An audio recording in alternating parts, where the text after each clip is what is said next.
back to the video lecture, and today we are going to discuss the principle and procedures for applying range of motion techniques. Basically, starting from the examination, evaluation, and treatment planning, we can continue with basics, patient preparations, application techniques, and application of active range of motion exercises. So majorly what we have to do today, basic techniques or basic things is understanding these concepts is essential for ensuring effective patient care in physical therapy. So evaluation, examination or treatment planning. Before applying any of the range of motion techniques, it is important to assess the patient's condition. Okay, you have to assess the patient condition thoroughly and then plan accordingly. The key steps majorly, you know, that the patient's assessment, the selection of range of motion type, the safe range determination, choosing movement patterns, and there are multiple like monitoring the patient response, documentation, reevaluation. Okay, so majorly these are some major points. So what was the patient assessment is basically you have to examine the patient's impairments, their functional limitations, their functional level, and after that, you need to understand what is the prognosis of the patient to determine the appropriate intervention. Okay, from that.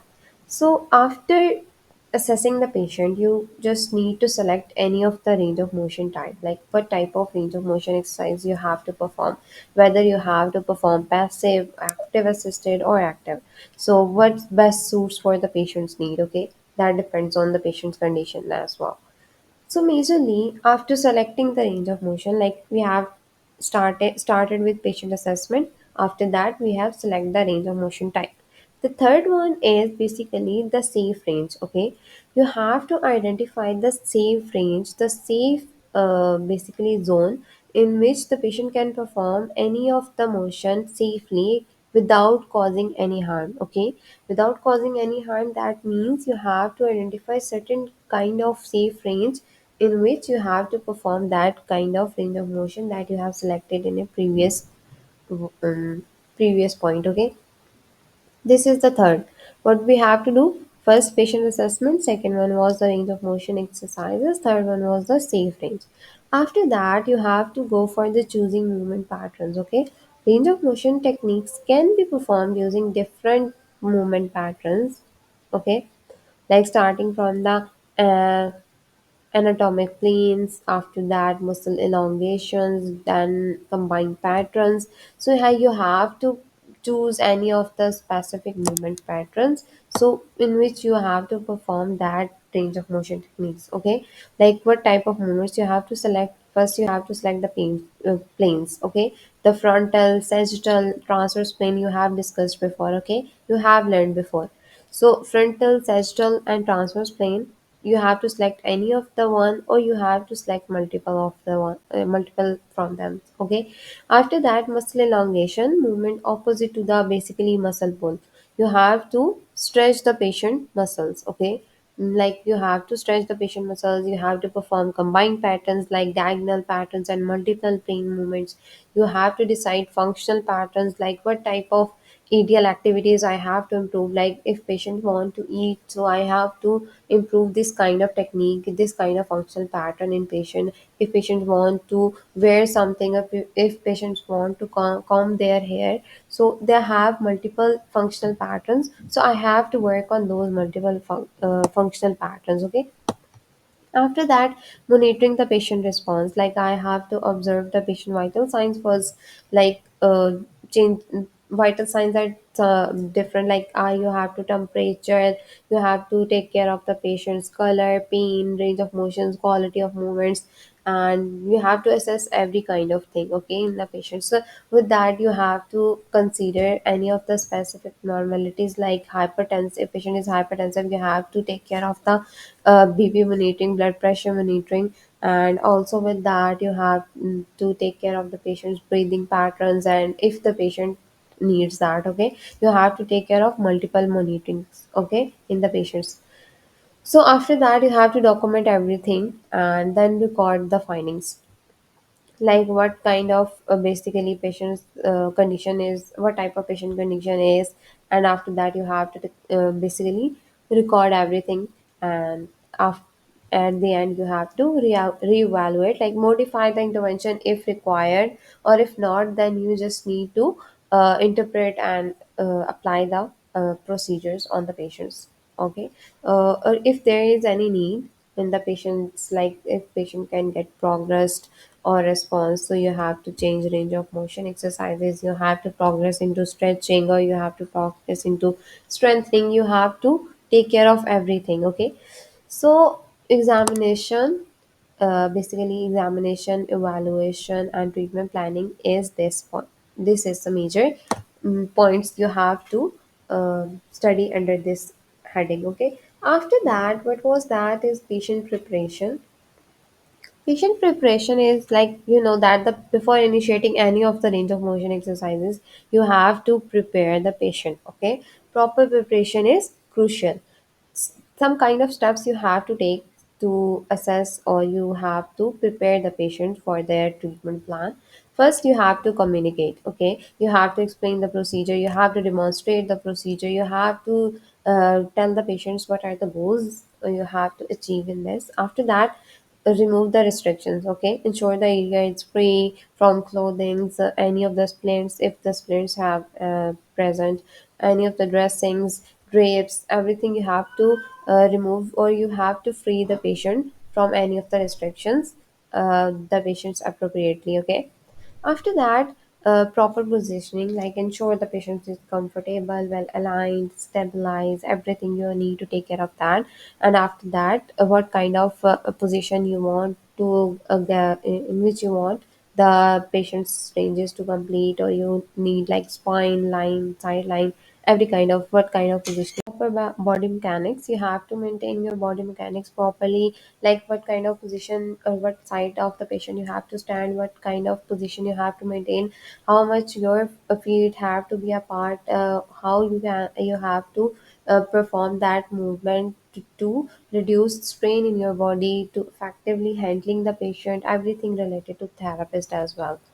So these are the basic patient preparation techniques, or patient preparation techniques. After that, how you can apply the range of motion techniques. Okay, so we just scroll it down first. Okay, so application of techniques. So there are certain points, like 4 points we have to consider in the major views. The first one is, before applying any of the range of motion, it is essential to follow proper methods, right? You know that. So what was the first is basically the control of movement. Okay, you need to grasp around the joints while modifying grips for pain relief if necessary. Majorly, so control of movement, you need to take care of the patient's joints as well, like modifying any of the grip or any of the pain relief if necessary. You need to maintain any position that is required for maintaining that movement or controlling that movement. After that, you have to support weak areas, like if the patient has paralysis or patient has any fractures, hypermobile, you have to provide stability specific to that area. Okay, like you have to support the weak areas as well. So with that, like we have supported the weak areas. So now the control of movement we have selected. After that, we have support the weak areas. The third one was that you have to like perform the application techniques in a pain-free movement. Like move the limb through its full pain-free range without forcing any motion. Okay, without forcing any of the motion on the range, like patient can feel any kind of pain, so you need to take care of the pain-free movement, a pain-free range, without forcing patient's tolerance. Okay. After that, smooth execution. Perform movements smoothly, rhythmically, with 5 to 10 repetitions, okay, based on the patient's condition, patient's response, patient tolerance. You need to decide like how many repetitions you have to perform. Not this is basically the standard 5 to 10 repetitions, but you can modify according to the patient's condition as well. But basically, we chosen these because this is the most appropriate and less damaging, like 5 to 10 repetitions, and this is basically the safe zone repetitions you have to perform in the patients. So this is the gold standard as well for the application of range of motion techniques. So after that, the application of passive range of motion. Okay, so passive range of motion is basically, you know, that the you have to apply the passive range of motion with the help of external force, like right, movement is performed by a therapist or any mechanical device. Second point is no muscle activation, like, okay, we can just scroll it up first.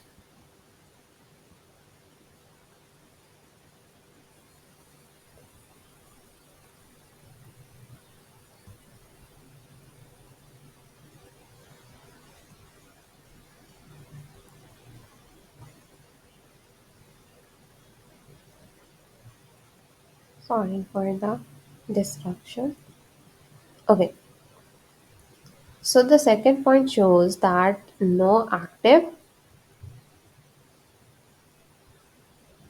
okay, no active or no muscle activation. The patient's muscles do not assist in movement. Any contraction changes the exercise into an active form. That means, you know, that the passive range of motion doesn't require any of the muscle effort, as we have discussed before, right? So patient cannot contract their muscle itself. So they cannot be performed like this. Like, you can just passively perform the patient's muscle, but they have just slightly or just quite kind of response that their muscles have received in that condition when you are performing the passive range of motion. And also the stimulus, the stimulation, everything can be helpful in a passive range of motion. So there is no requirement for the muscles to contract itself, because the body movement or the joint or the limb movement is performed by any of the external force. Third one was same like that, within the free range of motion. Okay, the motion should be within the available range of motion without causing any pain. Okay, pain free range of motion. So you have to take care of the patient every time when you are performing any of the passive range of motion, that they are you cannot cause any of the pain in the patients, or you need to take care of the patient tolerance, patient basically patient's response, everything. Okay, you need to, sometimes patient cannot convey their um, expressions, or cannot convey their pain. So you have to ask the patient at the time of performing range of motion, like, if you can feel any pain, you have to tell me. Okay, the fifth point is basically application of active range of motion, uh, or active range. You know that the active range of motion require demonstration first, like you have to demonstrate the patient how you can perform this movement. Like, if you have to perform the flexion, you can perform the flexion on yourself and then ask the patient to perform on their own self. Okay, so basically start with passive range of motion to show the patient the desired motion. Okay, after that, the guided assistance. If the patient need any kind of support and assistance, you can give it to the patient, and that is basically the active assisted range of motion. Okay, you can just give patients to the patient some kind of assistance. Third one was the controlled execution, like you have to execute or basically start any of the initiate any of the movement with a proper smoothly pattern. Okay, you need to take care, ensure that the patient movement occurs smoothly within the available range. You cannot exceed the amount of active range of easily. Everything needs to be performed in it smoothly, and ensure you have to ensure that the movement can initiate or perform smoothly within the available range of motion. So, majorly, what we have discussed in this lecture is basically the careful assessment, the proper patient preparation, the control initiation of movement, whether using the passive range of motion or active range of motion. The major goal you have to maintain is to or you have to understand is to maintain or improve mobility while ensuring the patient's safety and the comfort. So you after that you need to understand that you have to monitor the patient, you have to document everything, and at the end you need to just apply the procedures, the specific procedure that we are going to discuss in the next lectures. So thanks for watching. If you have any query you can ask, and from the next lecture we are going to start the range of motion techniques. Bye bye.